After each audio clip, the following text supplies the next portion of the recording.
About 1 year now, I have been recommending Stasis to my patients. I call it the Rolls Royce of supplements. Let me tell you why. A recent medical study showed that people who take ADHD medication. I'm honestly disheartened with this one, so you're not going to get my sassy, fiery like maybe other call out videos. It's one thing to see misinformation online, which I'm so getting used to. It's another when it's actually coming from someone in our field, someone with clinical credentials misrepresenting research to sell a product.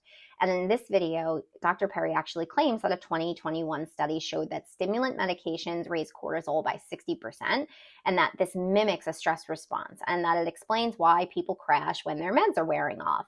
And then he presents Stasis, which is a supplement he's promoting as the solution. What's worse is that the study wasn't even cited in his video description. It flashed briefly on the screen and then disappeared, just long enough to look scientific, but not long enough for anyone to actually vet it. I actually had to pause the freaking video to track it down myself because I was genuinely curious. Did I miss something? Unfortunately, I did not. So this study was actually a small Egypt-based trial examining salivary cortisol as a marker for HPA axis function, which actually helps regulate attention, emotion, and stress. On top of that, because it was out of Egypt, it did not render the same type of clinical oversight like we would do in the States. From the decades of research that we do have, we see that many people with ADHD, especially with children, seem to have lower cortisol levels. And then that is also linked to the reduced HPA activity. That's not the dysfunction, that's just part of ADHD neurobiology from what science has been able to show thus far. The study found that after a month of methylphenidate, cortisol levels actually increased to a normal range, not spiked, not dangerous, just regulated. And that increase isn't the problem. It's part of how the medication is supposed to work to support the attention and the regulation. And to be very clear and transparent, I didn't jump to conclusions on this one. I actually gave him the benefit of the doubt and I reached out because I wanted to have an open professional dialogue.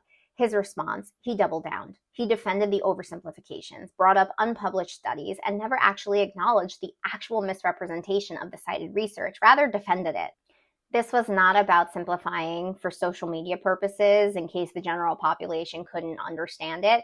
This was about bending data to build a problem that the product he's affiliated with conveniently claims to fix. And once again, this is not education. That's all marketing. And when it comes from someone with a license, it undermines the trust people place in our field and confuses the people we're supposed to actually serve. And for the record, I have nothing against Stasis as a product because I haven't done my research on it yet.